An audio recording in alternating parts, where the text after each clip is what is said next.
बीड जिल्ह्यामधील प्रमुख बसस्थानक म्हणून ओळख असलेल्या अंबेजोगाई बसस्थानकात मूलभूत सुविधा नसल्यामुळे प्रवाशांना अडचणींचा सामना करावा लागतोय. 3.5 पीठांपैकी एक असलेलं योगेश्वरी मंदिर, ग्रामीण शासकीय रुग्णालय, विविध शैक्षणिक संस्था या संपूर्ण गोष्टी असल्यामुळे भाविक, रुग्ण, शालेय आणि महाविद्यालयीन विद्यार्थी यांची मोठी रेलचेल या ठिकाणी असते. लाखो रुपये खर्च करून बसस्थानकाची टोलेजंग आणि आधुनिक इमारत उभारण्यात आली असली तरी या बसस्थानकामध्ये मूलभूत सुविधा पुरवण्यात आलेल्या नाहीत. परिसरामध्ये धुळीचं साम्राज्य निर्माण झाल्यामुळे वयोवृद्ध प्रवाशांना धुळीचा त्रास सहन करावा लागतोय. तसेच बसस्थानक परिसरात पुरुष प्रवासी मोकळ्या जागेत लघुशंका करत असल्यामुळे परिसरात सतत दुर्गंधी देखील असते.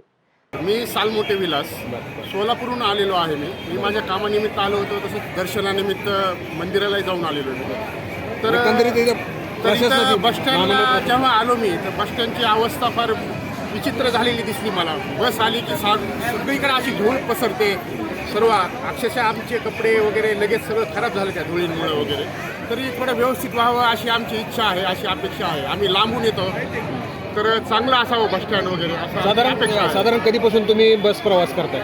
मी जवळपास 25-30 वर्ष झाले बस प्रवास करतो. मागच्या 10 वर्षापासून बसमध्ये काही बदल झाला आहे? स्वच्छता असेल, काय असेल, चांगल्या बसेस आता परिवर्तन खूप होत आहे परिवहन मंडळामध्ये बी. पण हे बसस्टँड जे आहेत, बसस्टँडमध्ये सुधारणा होणं आवश्यक आहे.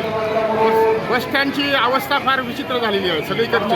काय अपेक्षा आहे तुम्हाला, एक प्रवासी म्हणून काय अपेक्षा आहे? तर चांगली व्यवस्था व्हावी, आलं की प्रसन्न वाटावं, पाण्याची व्यवस्था व्हावी, सावली व्हावी, सावली असावी, थंड वाटावं, प्रशस्त वाटावं, अशा काही आमच्या अपेक्षा आहेत.